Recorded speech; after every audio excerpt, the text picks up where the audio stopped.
let's talk about May 4th NHL playoff games between Columbus and Boston and Colorado and San Jose.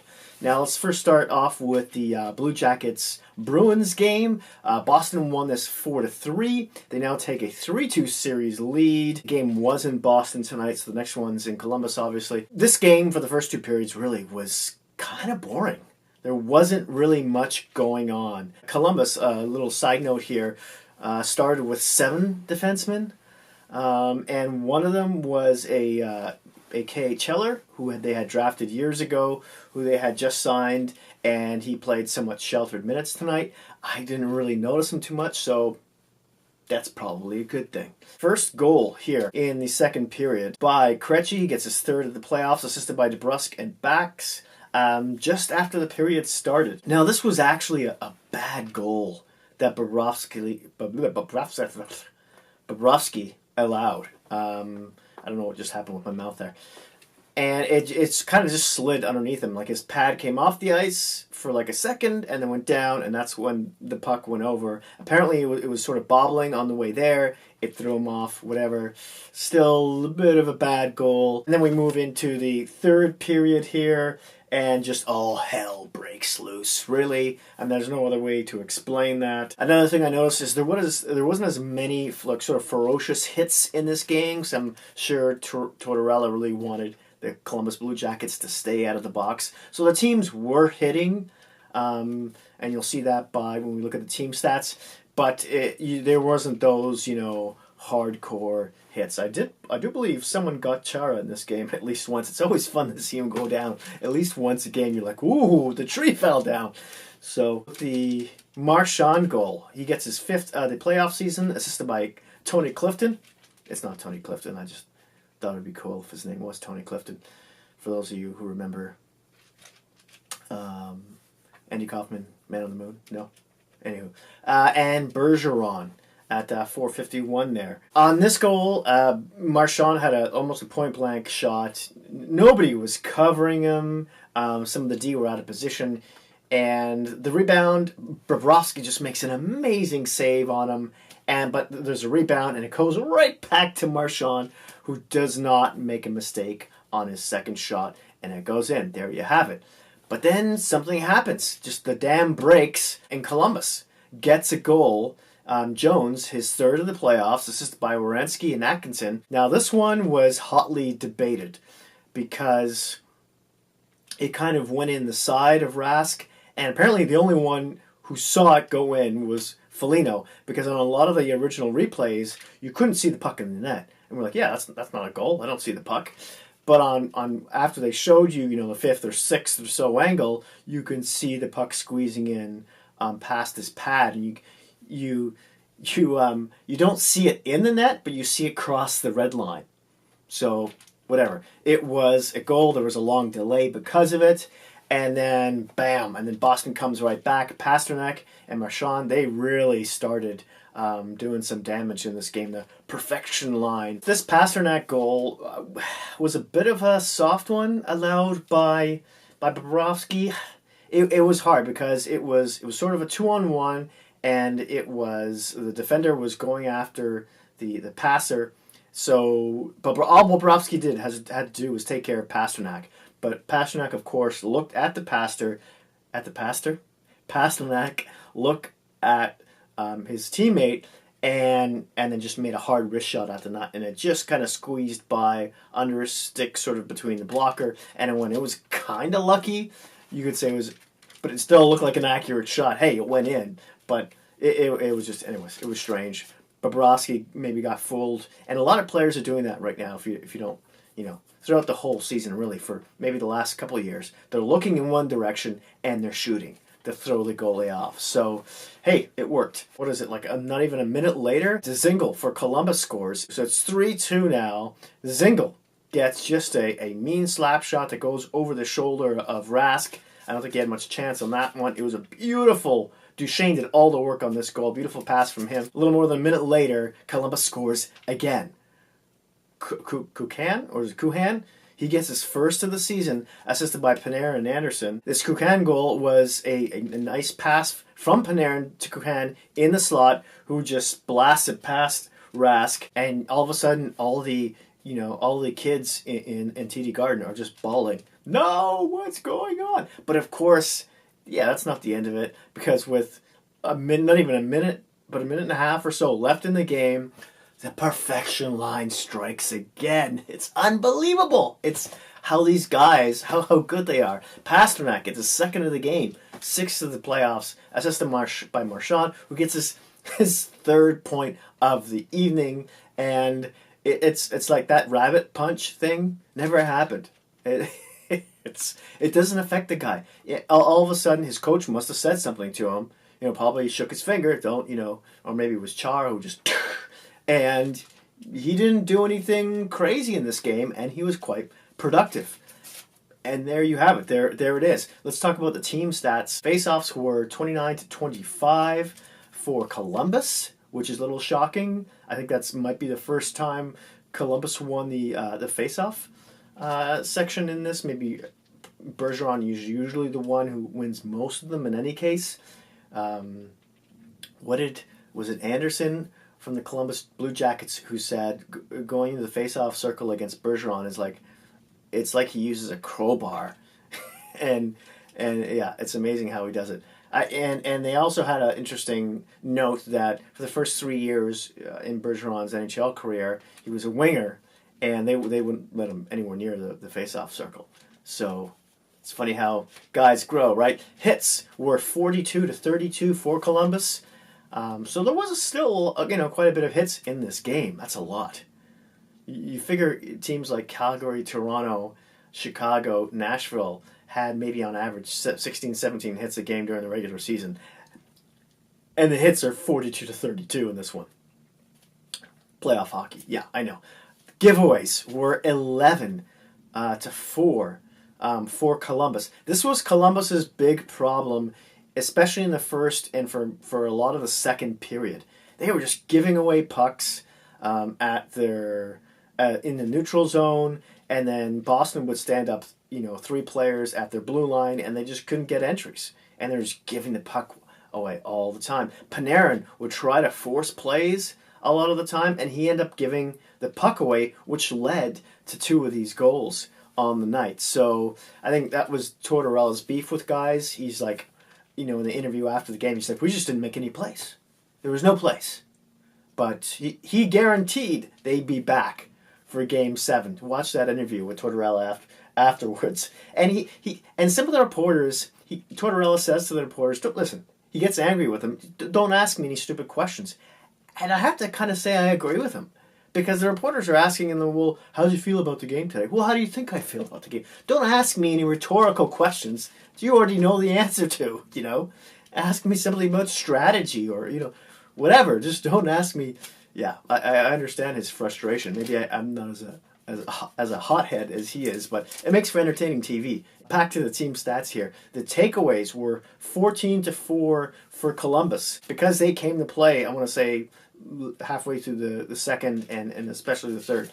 Block shots were 18-15 for the Columbus Blue Jackets. Let's talk about shots now. First period was 9-8 for the Bruins. Second was 15-12 for the Blue Jackets. Third was 15-13 for the Bruins. And the total was 36 apiece. Goalies in this game, Rask had an amazing game. Him and Martin Jones and the San Jose Sharks just seemed to get better and better as the series go on. I mean, Jones was horrible up until about 4 or 5 games in. And Rask, during the Leafs series, towards the end of that series, he started to get really, really good.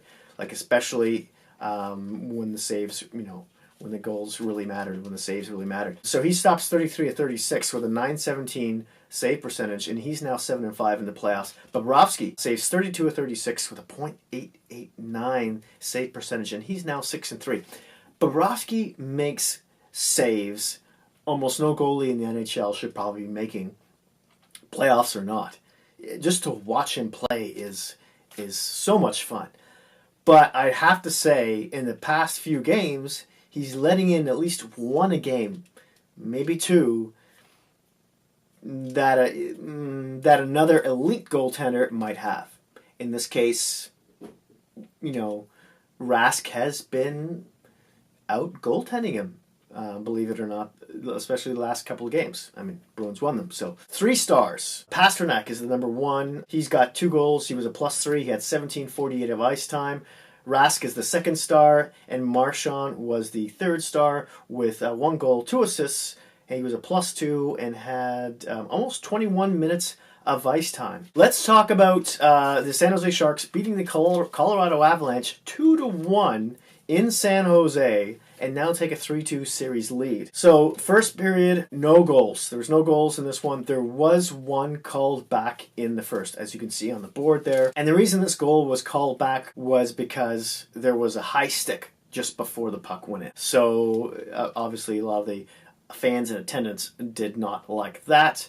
And then we go to the second period, and the action starts to pick up. But San Jose's, I'd have to give them the edge when it comes to possession and shot, and they really outshot Colorado on this one. Colorado did have some offensive zone time, but they just didn't get as many shots on net. And as soon as that goal was called back, San Jose really upped their game. They were quite angry, and they definitely stepped on the gas. Side note for this game, Donskoy is back for this one.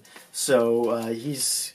I know he's been, a pretty decent offensive weapon, especially on that third line for San Jose during the regular season. I want to say he was injured in Game 3 or something against Vegas, so that's a plus. And Pavelski doesn't look like he's far off either. He made an appearance during the third period on the Jumbotron, in between the seats in the hallway there, and people went nuts, obviously. So second period now. There was a lot of penalties in this game as well, and there was some in the first, but no one scored on them, either team, because both of them have really decent penalty kills. And San Jose was, I want to say, 6th or 7th or so on the power play during the regular season. They just can't get one past Grubauer. Grubauer and Jones really had a terrific game on this night. And I can't believe Grubauer didn't even get one of the 3 stars, but we'll get to that in a second. This first goal by Jost, his first of the playoffs, assisted by Camphor, came right after they finished a power play. And it was kind of a garbage goal. It went off Jost, and then he didn't even know he scored until later on, and they told him about it. It was one of those, he went to the net, and stuff happens, right? And that's sort of how San Jose was playing a much more intense version of that kind of a game. San Jose's first goal here by Hertl, which was about a couple of minutes later on the power play. Finally, somebody scores on the power play. His 7th of the playoffs, assisted by Couture and Carlson. The puck was falling around Carlson all night long. It was unbelievable. I'm really surprised he just didn't even get a goal in this one. Hertl tipped this one off a slap shot from Couture, and that's the only way you're going to get one past Grubauer. And then Hertl scores again, moving on to the third period. He gets his 8th of the season. 8th of the playoffs, 2nd of the game, assisted by Vlasic and Donskoy. And this one was just a rebound in front of the net. It was kind of a garbage goal, but there you have it. A tip and a garbage goal, and San Jose wins the game. Some odd things that were happening during this game, especially in the third. There was a lot of talk during the second intermission, especially about MacKinnon just looking moody. He has these mood swings, and the camera is just dialed in on him all game long. And especially after they mentioned that, I was watching Sportsnet with Kelly Rudy, Elliot Friedman, Nick Kiprios, and Ron McLean. Rudy and Nick Kiprios was like, yeah, what's up with him? And I know he had like an 8-game point streak going on, and of course he didn't get a point in this one.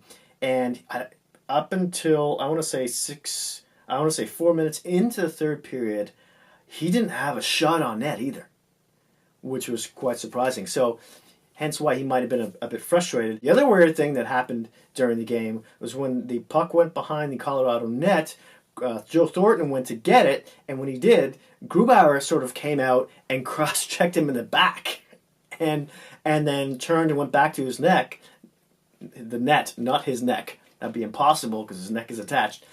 And Thornton cross-checks him back, and there's a little kerfuffle there. The whistle is blown, and Grubauer gets a penalty. And, San Jose doesn't score off the power play, but that was sort of an interesting little melee there. Yeah, it was a little strange, especially with Joe Thornton. Everybody loves Joe. Grubauer? Groovy? How can you not? It's Joe! Give him a break. Just, they'll probably have a beer later together. Whatever. So let's talk about team stats. Face-offs, 31-20 for the San Jose Sharks. Power play, 1 for 5. Colorado took too many penalties in this one. Colorado goes 0 for 3 on the power play. Hits are 22-18 for the Avalanche in this. What a huge difference between that and the Boston-Columbus Blue Jacket game, where the hits were 74 hits in the game, and in this one you had 40. 30 less hits. Yeah, interesting. Giveaways were 13-9 for San Jose. Takeaways were 15-12 for San Jose. And block shots were 22-19 for the Colorado Avalanche. Let's talk about shots. First period, it was 12-6 for the Sharks. In the second, it was 17-9 for San Jose. In the third, it was 10-7 for San Jose. And the overall shots were 39-22. And it was only a 2-1 game. Goalies. The win, of course, goes to Jones. He saves 21-22 with a .955 save percentage. He's now 7-4. Grubauer, who also had a terrific game, stopped 37-39. And again, one was a tip and one was like a garbage goal. That his defenseman probably should have helped him on. And he had a .949 save percentage in that game. He's now 6-4. And it's funny because these two goalies, I want to say during the intermission, they talked about how they met in, I think it was a WHL final, I want to say, against each other. Grubauer's team won that game. The Calgary Hitmen and I want to say the Spitfires. Let's move on to the three stars here. They're all San Jose Sharks, and I got a bit of a beef with this. But in any case, the first one is Hertl, who gets 2 goals. He's a +1. Has just over 24 minutes of ice time. That's amazing. They really rode that horse, and Couture as well. Jones gets a second star with a .95 save percentage, and Couture gets a third star with 1 assist, even in plus-minus, and had almost 25 minutes of ice time. See, when Pavelski comes back, those numbers might come down a little bit. And the beef I have with this is Grubauer should have been. Grubauer should have had probably the second or third star. I mean, come on. All right, and there you have it. As always, I would love to hear your thoughts and opinions on tonight's games. Is Tortorella right? Do you think they're going to take this one back at home? This one was really a close game. And what happens now with San Jose and Colorado? MacKinnon, pointless for the first time in a while, and he might have been shotless in this game too. Interesting. Hit like if you like this video. Smash subscribe if you haven't already. And hey, if you happen to have any Hockey Geek friends, please don't feel shy about sharing. Thanks again, and I'll see you soon.